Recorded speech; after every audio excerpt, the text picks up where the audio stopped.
This is Unfiltered with Ricky Bo and Bill Colarulo on 97.5 The Fanatic and the Fanatic app. All right, a little after 4 o'clock here on Unfiltered, and we got a monster Game 3 Flyers-Hurricanes down at Xfinity Mobile Arena.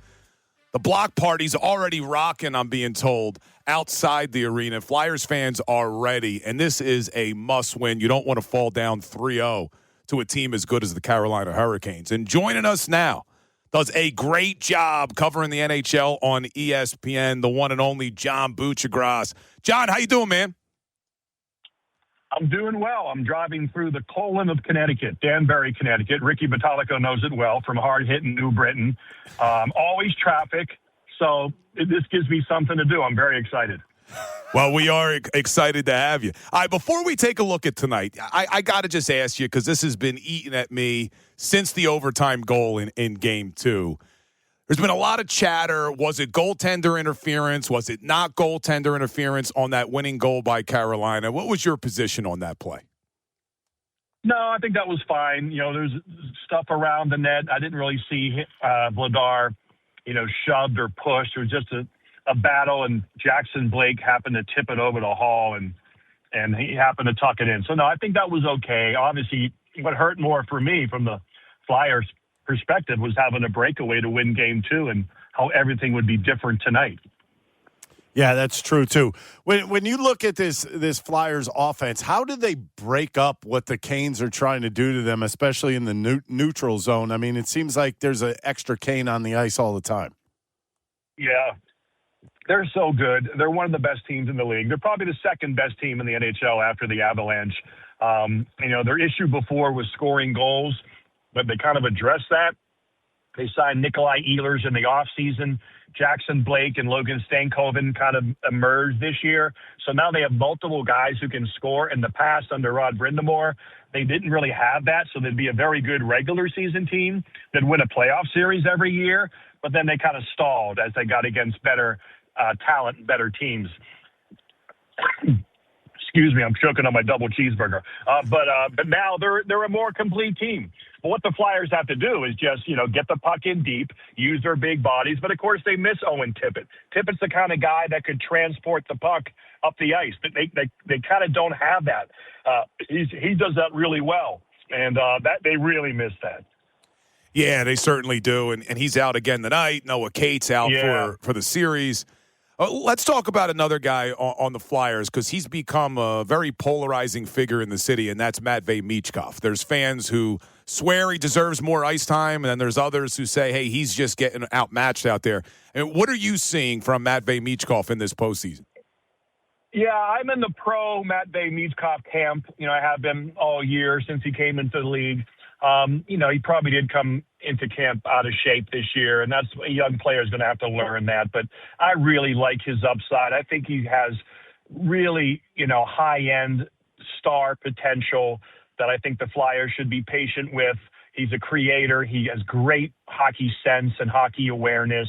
He's got a bit of a swagger that can kind of mature, much like Trevor Zegras. It took a while for Zegras, but now he's a really good pro. That backhand pass to Konechny in overtime was unbelievable, and I really like how Trevor has looked in this series. He looks like he's involved. He's engaged. I think Michkov will get there eventually. What they need more of, they need Forster and Martone to kind of, go back to when they were on that heater at the end of the year. Forster looked like a 40, 50-goal scorer when he came back, and now he's been just a little quiet. So it comes down to delivering on your chances. Again, Konechny finishes, they win the game. So now it's up to individual guys to step up and do good things and score goals and make saves and block shots. It really comes down to these individual moments, and they can do it. Hockey's a low-scoring, close sport. So if you have more than the other guy, you're probably going to come out on top. So it starts tonight. You'd love them to win tonight. And then Game 4 has a great vibe and a great energy. You're making Carolina nervous because then you have a chance to even the series. How does a guy in Frederick Anderson go from a 305 goals against in the regular season to just over a 1 in the playoffs? It's astonishing. I had the first 2 games of that series for ESPN against Ottawa down in Raleigh, so I was there. That was the question. We went into the series talking about, who's going to play, first of all. Maybe Brandon Bussey might start. Kochetkov, the Russian kid, was healed up. Maybe they're going to start him. Do they trust Freddie? He can stay healthy. He can stay on the ice. And then he comes out, and he's my Conn Smythe favorite right now. Like, as long as Carolina is in it, you get .950 save percentage goaltending, you win Stanley Cups. So, no, yeah, that's a shocker that he has played this well, this many games in a row, and staying in there, hasn't got hurt yet. But, again, that's kind of his history. So all it takes is one tweak, and everything could change. We're talking to John Buccigross of ESPN. Now, am I correct? Back about 20 years ago, you wrote a biography of Keith Jones, who's now the president of hockey operations for the Flyers, right? That's right, yeah. And it was bestseller. Yeah, and it was about how improbable his NHL career was. It might be even more improbable he's now the president of the Flyers. Could you have ever seen that one coming? No, and neither could he. Oh, yeah. I had so much fun writing that book with Jonesy. And, he had to retire because of his knee. They kind of misdiagnosed his knee.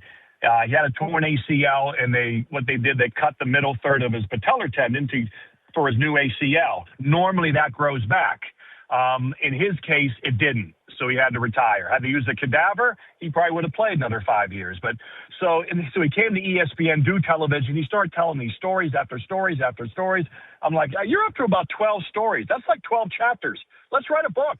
And so we spent a lot of time together, and the guy was playing junior B hockey as a 19, 20-year-old. He just was a real late bloomer. He would go home in the summer and just eat pizza and go to the gym once a month. And it was just such an improbable story. But he goes to play college hockey at Western Michigan, kind of figures out how to play, and then he gets drafted by the Capitals, and he fights his way into the lineup. He would do whatever it takes. And Jonesy's great touch is that he is an absolute consummate people person. He can hang around suits. He can hang around the Zamboni driver. He connects with both people. He's just an absolute uber people person who just figures out how things work. And then once he does, he's good at it. So once that came up that he was going to be president, it makes a lot of sense to me. Presidents are the tone setter. They can deal with the business people. He deals with Briere and the coach and the players. He's got a great touch about him. So, but yes, very improbable. Speaking of the coach, in January around here, everybody was calling for Tocchet's head. Now all of a sudden, Rick Tocchet gets him into the playoffs, gets him through the first round of the playoffs. What would you say an overall grade would be for Rick Tocchet? I really like Rick a lot. Again, he's another guy who has an amazing way he connects with people. He makes people feel important. He kind of empowers people. The way he connects, the way he talks. He's obviously got a great demeanor and presence about him, especially if you know him as a former hockey player and what he did and how he fought and how he scored and what kind of player he was. So he's got a great presence about him. He's kind of a big impending presence.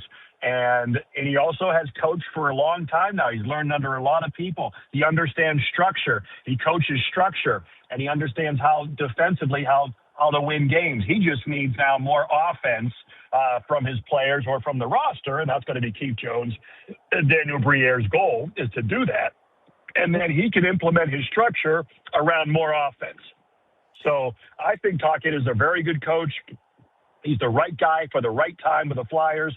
As Keith and Daniel try to reconstruct what the Flyers were, get their swagger back, get lucky in a few drafts, get lucky in free agencies, maybe make one more big trade, and then try to get this organization kind of humming with the old Flyer swagger and the old Flyer energy. You should have stopped at Pepe's instead of the double cheeseburger.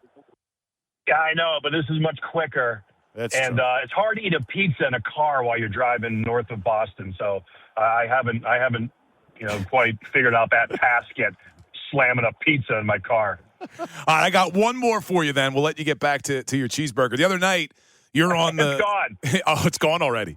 The other night, you're on the call at the NHL draft where the Maple Leafs get the lucky bounce to be the number one overall pick. My question to you is, hopefully – Flyers got a nice long run, but I want to look forward to the offseason for a second. Any chance you could see the Flyers making a big swing and getting a guy like Austin Matthews from the Toronto Maple Leafs? I mean, they'll all inquire once he kind of makes a decision because he has, 2 years on his contract. So this would be the summer that Toronto would get a lot for him. So I don't know if they're going to have that conversation and say, Austin, what do you think? If you want to go somewhere else, we'll accommodate. We'll let you choose the place. So that's the thing. He will be under control on where he goes. So the rest of the league will be a little hamstrung there. But yes, absolutely. Whether it's Brady Tkachuk, whether it's Austin Matthews, whether it's Connor McDavid, anybody who hasn't won a cup and they're starting to approach 30 years old, and they look at their organization and say, this organization's going backwards, it ain't happening here, then I think they all would be proactive because they're all up in 2 years. And about, this is where I want to go. Now, will they choose Philadelphia in that situation? That would, the Flyers can't control that. But, yes, I think Keith and Daniel they're all in on everybody and everything at this point. Awesome. Great stuff. We appreciate the time. And let's hope we're talking down the road before the Stanley Cup Finals with the Flyers. We cut out on us right that was probably not a good sign. At the right time, he cut out on us. That was probably not a good sign. Let's try to guess what he said. Do you think he said, yeah, that sounds great, or you're crazy? Probably we're crazy. But at least it's still, the pipe dream is still there. Yeah, so that was John Buccigross of ESPN.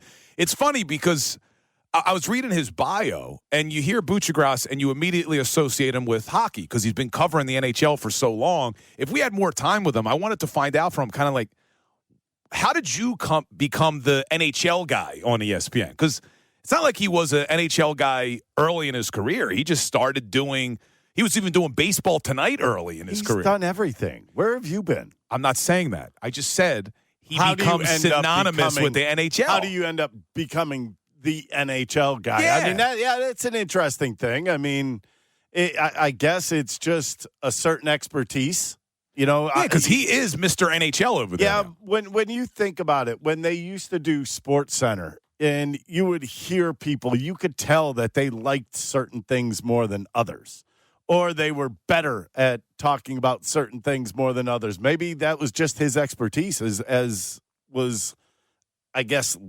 listenership kind of got into it and realized it. He does a good job. Now, there was one more thing I was going to ask him, but we run out of time. I was reading that he once went golfing with Ray Bork, right? Any hockey fan knows Ray Bork. Ray Bork always wore number 77. Apparently, he had a 30-foot putt. This is Buccigross on the 18th hole. He intentionally tried to three-putt it because he wanted to be able to say he shot a 77 with number 77. Right. And the ball accidentally went in and he shot a 75. So he couldn't say it. But I wanted to ask him, you're shooting a 75? Like, come on now. Like, I'm jealous. Have you ever broke 80? You've broke 80. Yes, I broke. Get out of here. Get out. Ricky is a good golfer, though, unfortunately. Why are you so mad? You never broke 80? No, dude. You suck. Yeah, I mean, I broke 90. You can have a lucky day and break 80. No, breaking 80 is hard, man. The percentage of people who break 80 is very slim. Anyway, this isn't a golf show. We're talking hockey. One thing he got me excited. Sports show last time I checked. He got me excited, though. I asked Buccigross, do you think they would be in on Austin Matthews? Did you hear the name he dropped? He goes, yeah, I think they'll be in on him, Brady Tkachuk, and maybe even Connor McDavid. Dude. Ooh, McDavid would be awesome. Now, I don't know. Although, did you hear Draisaitl and McDavid after they lost? They're not happy. No, they are not happy with their current club. Nope. They're going backwards. They want to go to a good club. I think we have one right here. Yeah, see, Dave told me. Dave just told me. Let's hit the horn. Let's go, Danny.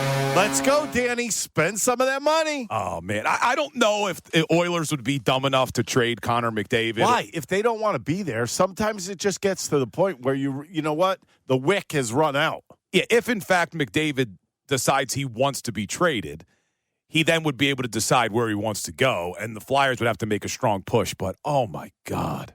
Could you imagine McDavid, number 97, in a Flyers uniform? Whose line would he put him with Tippett? Can you imagine his speed on that line?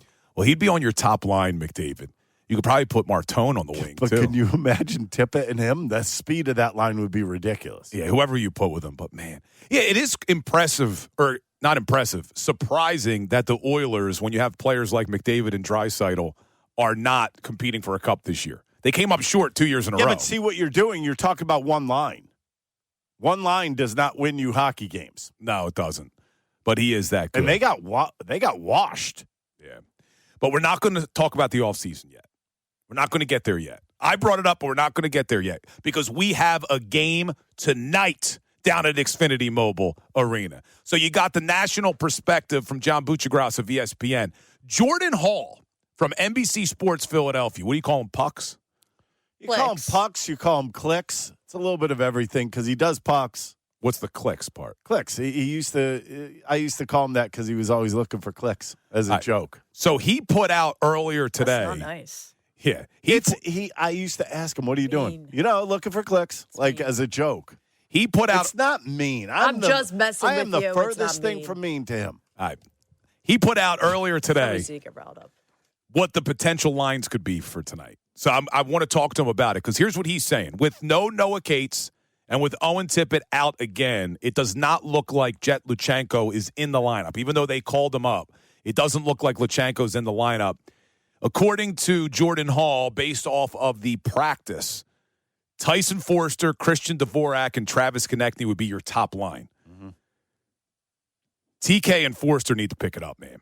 You got to start. Forster, you almost have a built-in excuse. Is he hitting a wall, coming back from the injury as quickly as he did? But Travis Konechny, we're now 31 games into his playoff career, and the guy hasn't given you anything. You need to step it up. The second line I'm excited about, if this is in fact how it lines up. Alex Bohm, Trevor Zegras back at center, and Porter Martone. That line could maybe do some damage.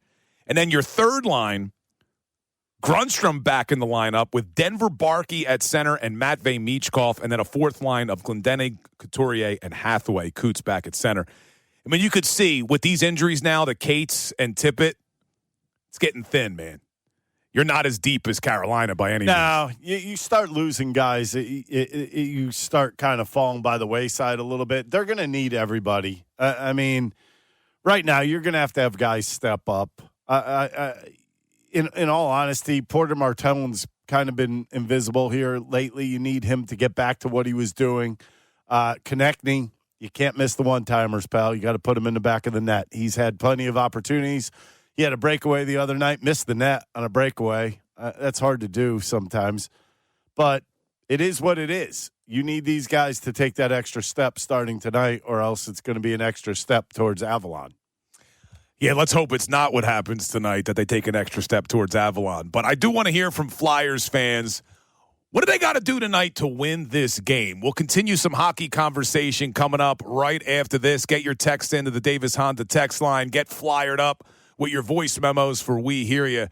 Hockey talk continues right here on Unfiltered. 97.5 The Fanatic, NBC Sports Philadelphia. Unfiltered. Ricky Bowe, Bill Colarulo.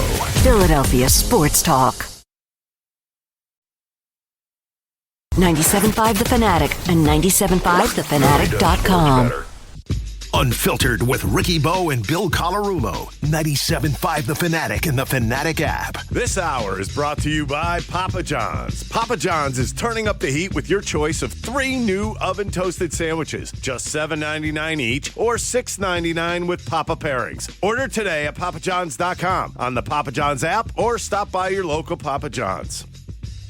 All right, welcome back in. We just had ESPN's John Buccigross on to talk Flyers Hurricanes. If you missed it, remember, you could listen to every interview or any segment from the show on the Fanatic app, our podcast platforms out there, whatever one you're subscribed to. Make sure you subscribe to the Unfiltered podcast. We podcast everything, and we also put it on YouTube. So I was thinking during the break, as we just talked about the Flyers down 0-2, and we opened up the show talking about the Sixers now down 0-2. I don't expect both of them to come back. But which team you think has a more likely possibility to come back? That's a really good sign. Oh, that you're thinking. My bad. In all reality, I think as much as I want to say the Flyers, I think the Carolina Hurricanes are a beast. I think they're very good. Especially defensively. The sticks are everywhere. They move well with their skates. They're constantly hovering. They're a swarm of bees at a picnic is what they are. That's what I look at them as.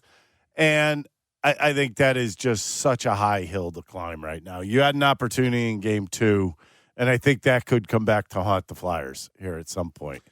I think you have to say the Sixers. You have to. And the reason being, Joel Embiid. That would be your reason being. If he doesn't come back in game 3, then I would probably flip-flop and go to Flyers, have a better chance. Yeah, I think you're right. I mean, you look at the Flyers right now, they were already thin down the center of the ice. They were thin at center. Cates now. Yeah, you lost Noah Cates. He's Tippett out. is a question mark. Yeah, I mean, Tippett's a winger, but still, he's one of your best skaters. So you don't have Cates. You don't have Tippett tonight. Will he be back for game 4? I mean, look, anything is possible. See, here's the one thing, though. Between the two sports, because I don't disagree with you. The team more likely to come back is probably the Sixers because of the fact that you're getting Joel Embiid back, we think. The Sixers are probably closer to, if not better than the Knicks on paper, than what the Flyers and the Hurricanes are on paper. The Hurricanes are a far better team on paper, especially with the injuries. However, even though I agree it's probably the Sixers, the one difference is the better team in basketball usually wins in a 7-game series. Right. That's not always the case in hockey. But that didn't happen with the Celtics. Well, you could make the argument the Sixers were the better team because they were healthy. All year? No, I'm talking about on paper. If you look at the Sixers on paper, right? Joel, Paul George, Tyrese Maxey, Kelly Oubre, VJ Edgecombe against the Boston Celtics starting 5, I give the advantage to the Sixers by a little bit. The bench, you're right. The Celtics are probably better. If the Celtics hit their threes, are we even talking about the Sixers? No, the series is over. But you got to give the Sixers credit for taking away those threes. I do. They took away the threes. They defended the threes, which is what a lot of teams don't do during the regular season, which is why Missoula had nowhere to turn or just didn't know how to turn the car. I look at the Flyers in a sense that if I could see some break, and what I mean by that is a break in the neutral zone. They cannot seem to get control of anything in the neutral zone without a puck. I mean, without a stick being on the puck from the Hurricanes. You have to find a way to get by that. And, I mean, they have tried the physicality part. They've done that in the first couple games, but you have to stick to that. That's something you can't get away from. You have to have the Hurricanes be aware that you're coming every time they touch the puck, that they're going to pay with a hit every time. It's part of the game. It's not being bullies. It's part of the game. And if you continually do that, you could wear them down. But I don't know. If you don't get a win here tonight, I don't know if you can wear them down at all. Yeah, tonight's a must-win. There's no doubt about it. But I'm forgetting what series it was, what series it was in the first round. Might have been the Montreal series where in Game 7 they were outshot like 29-9 or something ridiculous. You know what I'm talking about? In that, let me see. What was that series? That was Game 1. No, I'm talking about Game 7. Hold on. Game 1, they had barely any shots. Yeah, I'm talking about Montreal, Tampa Bay Lightning, Game 7. Montreal won the game and was outshot 29-9. Yeah, there's my memory. 29-9. And who won the game? The team that had 9 shots. In hockey, that is unbelievable. You can win games even when you're outplayed. Yeah, but dumping the puck and icing the puck, I don't think is the answer. And no. I know we just had John Buccigross on, and he said they have to dump the puck, but they have to win those battles in the corner. They haven't been winning those battles. That's where they've gotten into some trouble. And then when the Carolina Hurricanes have a lot of puck control, you're in trouble. Yeah, and then because they get a lot of 3-on-2 odd breaks going the other way. There's no doubt about it. Yeah, they push the pace of play. Got to stay out of the penalty box, too, though. But, yeah, I mean, when you look at it on paper, the Hurricanes are a better team. But in the NHL, more than any other league, maybe not the NFL because it's only one game, but when you look at other leagues that have 7-game series, baseball, basketball, hockey, the lesser team can steal series. We've seen it every single playoffs in the NHL. You saw it in Game 2. The Flyers almost stole that game. Even though they came out, you give them credit for the way they played in the first 10 minutes, taking a 2-0 lead. Then they were outplayed for about 2.5 periods, and then, boom, they turned it on in overtime. I do wonder, coming out tonight, Ricky, for your Flyers, Yep. do they take the energy of how well they played and that carries over to Game 3, or are they a little down because they blew the opportunity in Game 2 in overtime?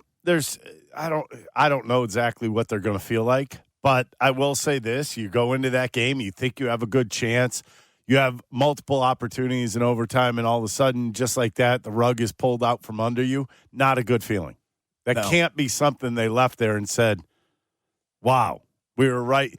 Because I don't think the players are saying, wow, we were right there. I think what they're saying is, we had an opportunity, and now we're down 2-0. And now you lose Noah Cates, and you still don't have Owen Tippett. And a lot of Flyers fans are already weighing in on the Davis Honda text line. You can as well. Give your thoughts for tonight's game, what you want to see from the Flyers tonight, 610-632-0975. What do we got on the text board? All right, this texter says, got a healthy scratch Konechny. Bring someone up to replace him. He's doing nothing, and they've got to stop shooting the puck high and wide. They played this game their whole life, yet they just keep doing it every time. They shoot high and wide to start the game or mid-first period. They're going to lose. All right, who's that texter? I don't have a name.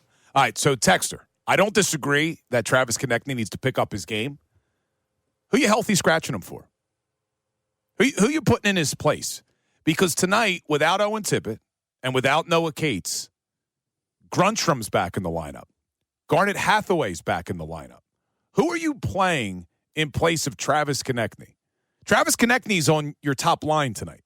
He's a top 6 forward. I know he doesn't always play like it in the postseason, but he's a top 6 forward. Who are you calling up right now to take his place if you healthy scratch Travis Konechny? It's not going to happen. And he wears the A on his chest. He needs to pick up his game. I agree. But you can't healthy scratch one of your top 6 players who wears the A. Right? I mean, that's just never going to happen when you don't have better options. Yeah, I don't think you could do that. I mean, you just can't. These are the guys that have to like stand up and be accounted for, especially at this time of year. You got to be ready to play this game. And I don't know, a healthy scratch for that is a no-no, is absolute no-no, because you know what? That could separate a team.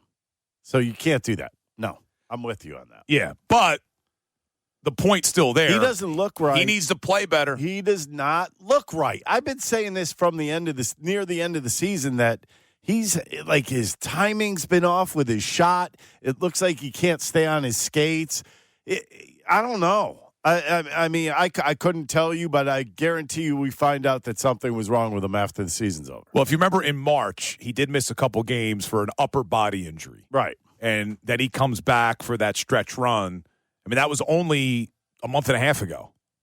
Yeah, I guess you're right. What really wasn't that long ago. But, I mean, my whole point here is that, you know, is be as healthy as you could be. That's all you could ask for TK. I mean, how many times have you seen him have a breakaway and miss the net from 10 feet out, 12 feet out, whatever it was? Seriously. Yeah, too many times, man. I mean, I'm trying to remember. He had the goal in the Pittsburgh series. Was that an empty netter or was it an actual goal? No, it was an actual goal. Right? It was an actual goal that he got in the third period to make it I think it was an actual one because I think Tippett was the empty netter. They lost that game, so it couldn't have been an empty netter. I'm sorry. I'm going back. They lost that game 4-2. So he scored to make it a 3-2 game, and then the Penguins got the empty netter. But you look at Travis Konechny's stats as the Philadelphia Flyer, he's played in 31 playoff games, 30 actually playoff games. He's got 2 goals, man. 2 goals. So you got to pick it up, TK. Now, you don't bench him, but, yeah, he's got to pick it up. And, look, he knows. He talked about it after Game 2. He had the game on his stick. He blamed himself. Now, Rick Tocchet came to his defense a little bit and said, hey, we all had opportunities. But Travis Konechny should be fired up tonight. Let's throw this out there. That is an opportunity, but that is a golden opportunity. Isn't that something you dream about? The night before, Yeah. you're like, ooh, a breakaway, one-on-one, me versus the goalie to win it? Yes. miss. I think I used to do it on my front yard every single time I would think about it in my head, scoring a goal in the Stanley Cup playoffs. That's exactly what you would be thinking. If I get a breakaway, what am I going to do? If that puck got on his stick and he started thinking, what do I want to do? What do I want to do? You're done. And to be completely honest, it looked like it was almost a surprise that he had a breakaway. But to miss the net, these guys are professionals. Yeah. Missing the net on a breakaway is unacceptable. So you got TK and Forster both on a line together tonight with Christian Dvorak, and both of those guys need to pick it up if they're going to win tonight in a must-win game against the Carolina Hurricanes. Send your voice memos in. Let's get fired up. Not fired up. Flyered up, I should say. We Hear You coming up at 5:25. Remember, we are giving away a pair of Game 4 tickets for Saturday night. I will give you a trivia question in the 5 o'clock hour. Did you hear this breaking news about D. Lynam? Yes, we were talking about that about 8 hours ago, but good job. Did I miss it? Yes. Yes. Good job by you. You did.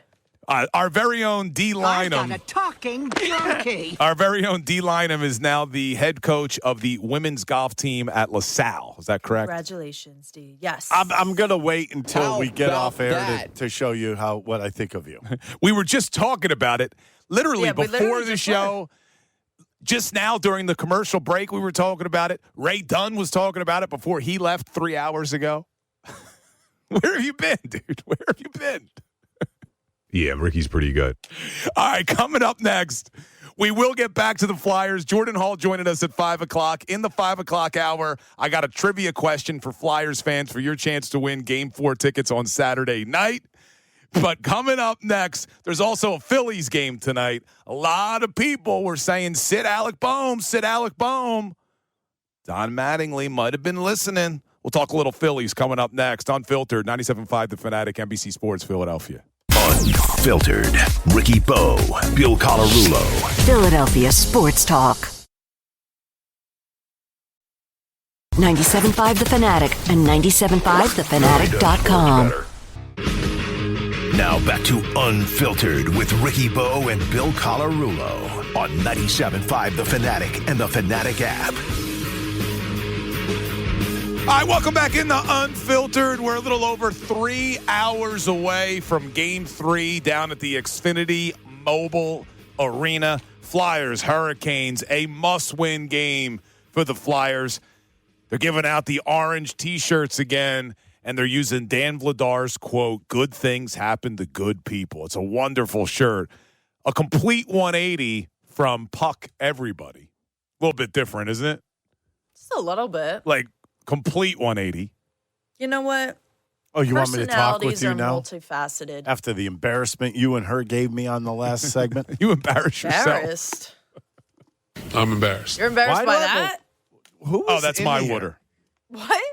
I don't know. There's left a my water water- sitting next I to left me. my don't water know. bottle on Ricky's side. Oh, All right. gosh forbid. So- Water. They're giving away the shirts tonight. Dan Vladar, good things happen to good people. Before we talk about the Phillies game that's also going on tonight, because a lot of people have been calling for Alec Bohm to take a seat on the bench. I'll get you that lineup. You might be a little happy today. Don Mattingly's listening to you. But let's introduce a new Twitter poll. So the Twitter poll we opened the show with was about the Sixers and who you blame for the loss last night. We're turning the page. No more Sixers negative talk. We're turning our focus to the Flyers now as they try to win Game 3 tonight. And it's a simple question. Who wins the game? Twitter poll, always standing strong thanks to Dr. Avi Donapel of Iron Mountain Men's Health. Flyers fans feeling good tonight? Should this get the sounder? Yeah, you can introduce it again. How All about right, that? let's do that. Who wins tonight? The Flyers or the Hurricanes? 77% voted for the Flyers. Let's hit the horn. Actually, a little low. A little low, but reality is there also. What, 23% for the Hurricanes? Yeah, 23%. Now, the game tonight, Wait, the first reply, I'm sorry. Are these votes serious? yeah, that's probably a Hurricanes fan. According to Vegas tonight, who do you think's the favorite? The other one is better. Not my liver. Oh, yeah. The Sixers and Flyers every other night is hurting people. What do you think Vegas thinks tonight? Who's going to win? Oh, There we go. 100% Vegas thinks the Hurricanes, definitely. What do you think the line is? Minus 170. Oh, almost spot on. Minus 164 for the Hurricanes Oh, that's tonight. pretty good. Yep, that's pretty spot on, Ricky Bo. Well, it's not surprising because I think they look at it that way also, that the Flyers had an opportunity in North Carolina the other day, and they didn't take advantage of it. And I think in a reality, Cates goes down on top of it. No Owen Tippett in this game tonight. A lot of that points to, this could be a rough game for Philadelphia. I think it's going to be opposite. Tonight, at least. You think they're going to come out strong tonight? I think, don't they kind of have to? Yeah, I think they play their hearts out tonight. Yeah, I'm with you. I just think it's going to be one of those things where they're thinking to themselves, this is our home crowd. These people have been around here. These people have been waiting to see us win some games. Let's pull this one off tonight.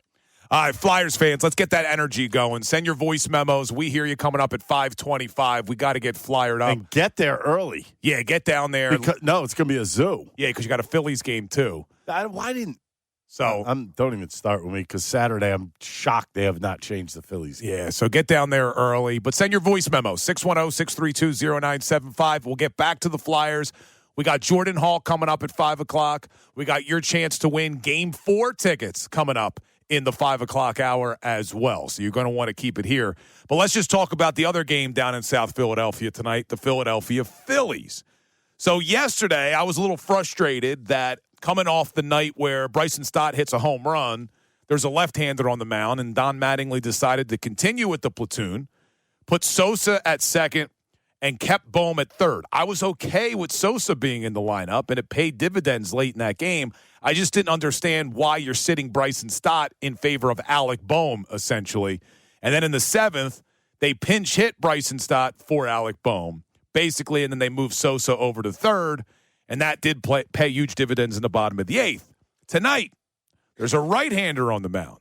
Now, normally, that would mean Bryson Stott's at second, Alec Bohm's at third. But Alec Bohm has been terrible. And when I say terrible, he is one of the worst batters in the entire National League when you look at any statistic you want to look at. Is he in the lineup tonight, Ricky Bo? Do you want to guess or do you want me to tell you? Well, I already know. He is not in the lineup tonight, ladies and gentlemen. How about that? Alec Bohm has been bumped. Ooh, maybe that's a premonition. Bump? Is Alec Bohm scoring tonight? Did it just happen? Don't tell us. We'll do the goal predictions at the end of the show. I didn't do that on purpose. That just kind of came out. I know. But anyways, Phil's lineup looks like this tonight. Trey Turner is leading off, no surprise. Kyle Schwarber DHing, no surprise there. Bryce Harper is third. Nothing changing. Adolis Garcia is fourth. Number 5 batter, Brandon Marsh. I think we all like this in an odd situation. The guy's the best batting average on the team by far at .336. The 19 RBIs is what is impressive to me. Bryson Stott follows him, followed by Edmundo Sosa, Justin Crawford in center, and then Rafael Marchand getting the start tonight at catching. Who's on the mound tonight? On the bump? Who is Did you hear what you just said? Andrew Painter. On the what? Did I say that again? On the bump. Uh-oh. Oh, let me look. What's Alex Bump's? Oh. What's the odds of a goal tonight for Bumper? Alex Bump tonight, a plus 500 tonight. Ooh, don't give it as your formal prediction yet. No. We'll do them at the end of the show. I don't know where it came from. But, yeah, there's the Phillies lineup. And, what you see is what you get. Don Mattingly putting his foot down. I think what we're going to hear, and I really have not, and I'm not kidding you, I haven't looked up any of Don Mattingly's comments from today yet, which I will probably after I say this. But I would think he's just going to say we're going to give him a little bit of a mental day, get him off his feet. All right, so he did weigh in. So, first off, Alec Bohm, he's hitting .443 this year from his OPS. That is 177 out of 178. Correct. What's the batting average? It's like 140, isn't it? Something crazy. 153, but he's also way down there. All right, so this is from Mac Gelb of The Athletic.